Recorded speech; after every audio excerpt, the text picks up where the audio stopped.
I have really strong feelings. That's the polite version.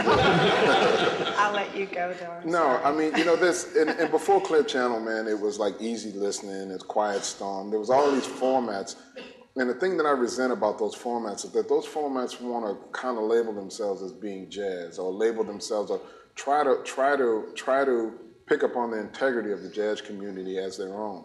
And for me, you need to just go and do your own thing, because we don't really benefit from that, because they don't play our records that much. And a lot of those folks don't really come to embrace this music like most people think that they do.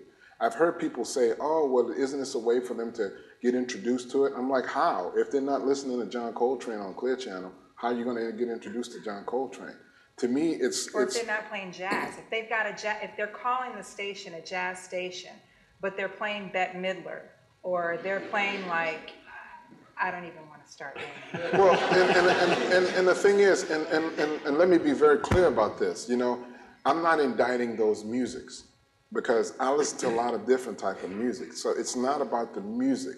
It's about the marketing, and it's about the approach. It's about the misleading. Yeah. It's very similar to us looking for weapons of mass destruction and not finding any.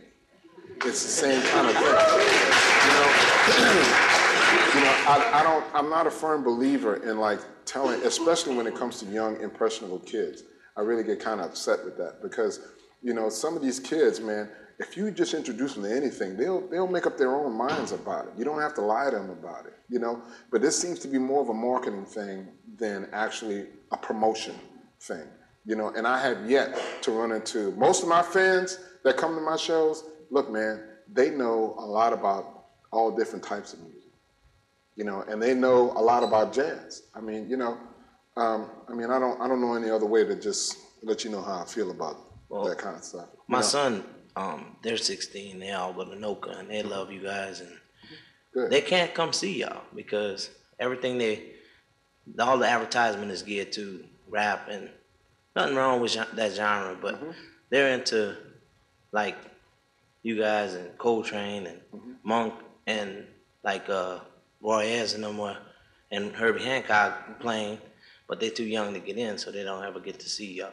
So. Well, see, now you bring up another topic. See, and that's one of the things that's kind of sad about this particular area. We were talking about this before we came out of here in terms of just the club scene, you know, because there are a lot of places that I play where they do Sunday matinees, especially for young people, you know, and that's a big part of what they do. And I see that, I mean, I'm getting old enough now where some of the people come to the night shows, where people used to come to the matinees when I was younger. It's like, don't come up here, I don't want to hear about that. How old are you now? You still shouldn't be here. Shit, go home.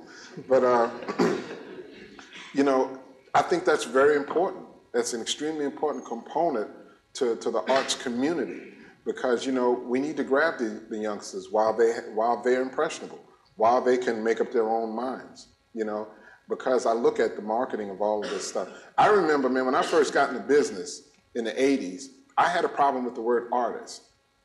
I still do. I've kind of gotten over it a bit, but I had a problem with that word, because to me that word is a very sacred word. When you say somebody's an artist, and the word genius, those two words have been overused in our communities for decades, and we got to stop doing that, because we're doing a disservice to the people who are real geniuses and the real artists in the community.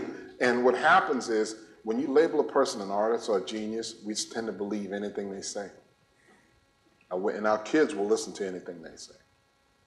And you got to think about that. And I know I'm not trying to be like, you know, of the McCarthy era where we're going to sit down and like watch what everybody does.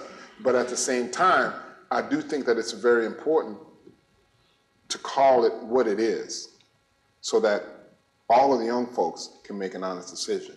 And like I said, I'm not indicting those musics, because look, I've worked with a lot of different people. I listen to a lot of different music, you know, but we just need to really be honest about what it is we're doing and what we're listening to.